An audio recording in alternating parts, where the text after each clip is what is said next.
Do people in the US ask you, why do you need stablecoins? All the time.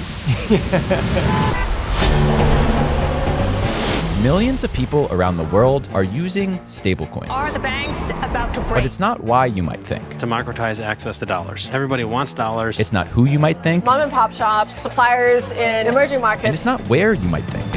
We want everybody to have access to financial services, irrespective of who you are and where you are. And that's what stablecoin do for us. The stablecoin. A new frontier has been opened for the use of stablecoins. Stablecoins are finally happening. Stablecoins have seen an explosion of growth. In 2024, over $26 trillion was transferred in stablecoins. You've probably seen technological explanations of stablecoins. These are cryptocurrencies that are pegged one-to-one with the US dollar. But that only tells part of the story. What I want to know is who's using stablecoins and why?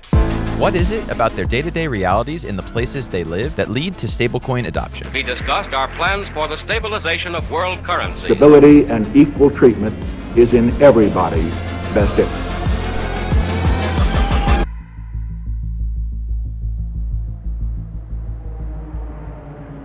If you can move money faster, or move money more cheaply, or save people money in some capacity, then You're here. that financial service ends up winning. Our belief was that stablecoins made a lot of those things possible. That's Zach Abrams, the co-founder and CEO of Bridge. Bridge builds the backbone for stablecoin adoption. Its software lets companies seamlessly move money and make payments using stablecoins. Stripe just announced in the last week a $1.1 billion deal to buy Bridge. The company exploded onto the scene when the global fintech Stripe acquired it for $1.1 billion, despite being just 2 years old. Remember when Google bought YouTube or when Facebook snapped up Instagram? Their growth exploded, and both startups had a profound impact on their new parent companies. This feels like one of those moments. And if stablecoins are truly the next big thing, then this is the guy we need to talk to first. When the Stripe acquisition was announced, we very viscerally felt Bridge and stablecoins shift where we were along the adoption curve. Before Stripe, there was a lot of entrepreneurs all around the world who wanted to build on top of stablecoins. After the acquisition, there was all these global business started coming because they wanted to build something with stablecoins. Stablecoins are digital currencies with a value tied to an underlying asset. The most popular stablecoins are dollar-backed stablecoins, like USDC or USDT. So one coin equals $1. But these currencies are built on the blockchain, so they get all of the technological benefits of crypto without the volatility. They're cheaper and faster to settle than fiat currencies, and stablecoins are default global, which means anyone in the world can access them, bypassing banking infrastructure limitations, especially in underbanked regions. Stablecoin transaction volumes have doubled over the past 12 months, where total volumes have grown to over $33 trillion. Put into perspective, is more than Visa and MasterCard put together. And combined, the top dollar-denominated stablecoins are the 17th largest holder of US treasuries globally. Stablecoins have become increasingly popular for non-crypto use cases. We started the company in the US. All of our experience has been building financial services in the US, but today, almost the entirety of our product market fit is outside the US.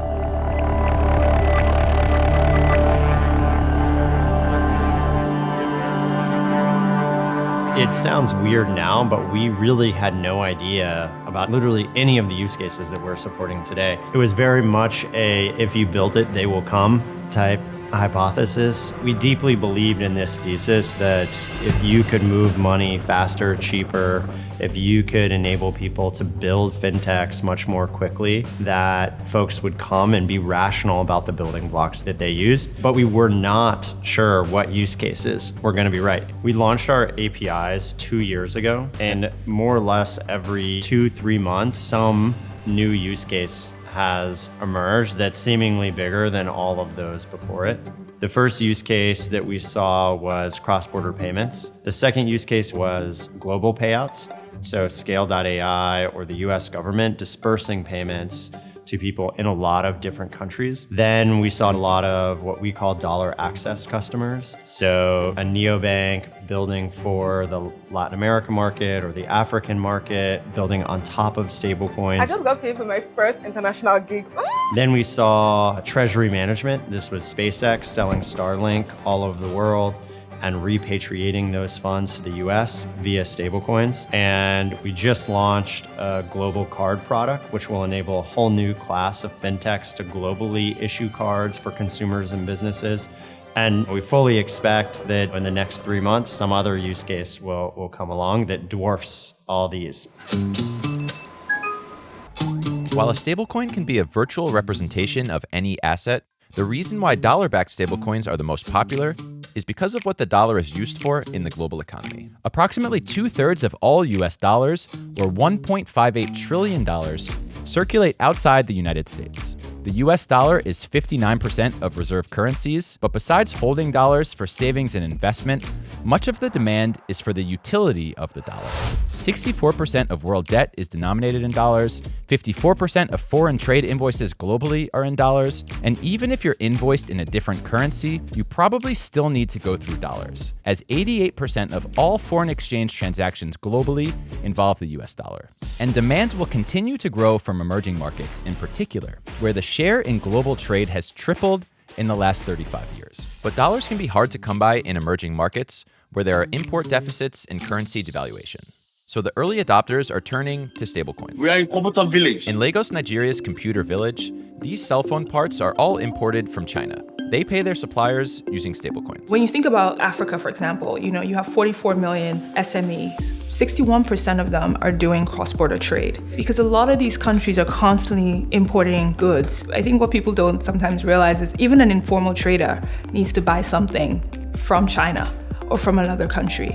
And because of that, they all need dollars. And these informal traders are more likely to use stablecoins because they want to leapfrog. They want to get services they can't get from a bank. And so there's a huge opportunity to use stablecoins. In Manila, Philippines, these virtual assistants are working the night shift for a US-based company. They're paid in dollars using stablecoins. In Mexico City, these people instantly receive money from their relatives, which they use for local spending. And in Sao Paulo, in Buenos Aires, in Nairobi, in Jakarta, and all around emerging markets, where these same problems exist for everyday people.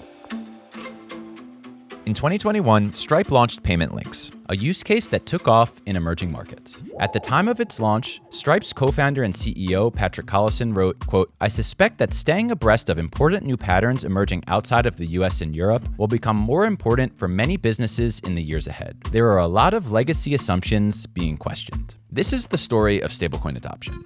People in emerging markets are using stablecoins for real use cases, where the global banking system doesn't work for the majority of the population's everyday needs. It's not just that stablecoins are faster or cheaper, but that their accessibility and technological properties could enable new use cases not yet imagined. And this is why, if we want stablecoins to reach their full potential, we need to understand why they're being used in the rest of the world. I think people in the US think the whole world is the US. If a US fintech doesn't need stablecoins to serve a US consumer, then what's the point?